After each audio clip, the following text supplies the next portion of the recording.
Now let's do some multiplication of fractions. We're going to multiply 2/3 times 1/4. I can first do this with a drawing. I'm going to draw the fraction 2/3. So I'm going to take this rectangular area and break it into 1, 2, 3 equal parts. And I'm going to shade 2 of those 3 parts to show the fraction 2/3. Now I'm going to show 1/4. Here I'm going to break this rectangle up into 4 equal areas, 1, 2, 3, 4, but I only need to shade 1 of those 4 parts. So I'll shade 1/4 right here. The area that is the overlap, so this area right here, is my product. So now I have a fraction, and this fraction is broken into 12 equal parts. So my denominator is 12, and the overlap is 2.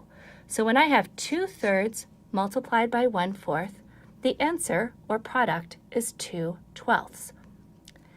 Now I can show this with different models of fractions.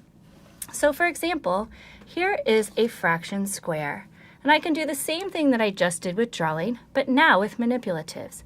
Here's 2/3 multiplied by 1/4, and the area, the product of the multiplication, is this area of overlap right here.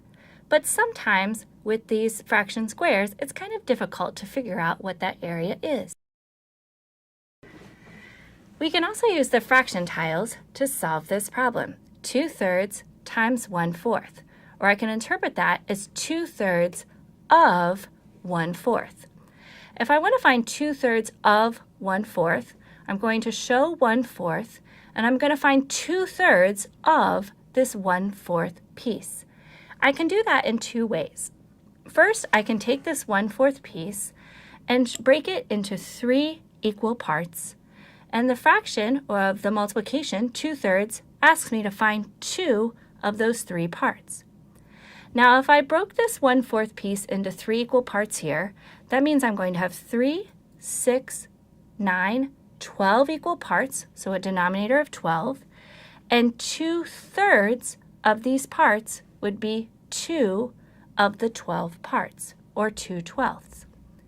I can also show that by starting with my 1/4 and thinking that I want to take this 1/4 piece and I want 2/3 of this. So I'll take this 1/4 piece and break it into 3 equal parts. But remember, if I take this 1/4 and break it into 3 equal parts, then I have 3, 6, 9, 12 equal parts, and I want to shade 2 of these 3 parts. So there's 1/3, there's 2/3, so 2/3 of 1/4 is the same as 2/12.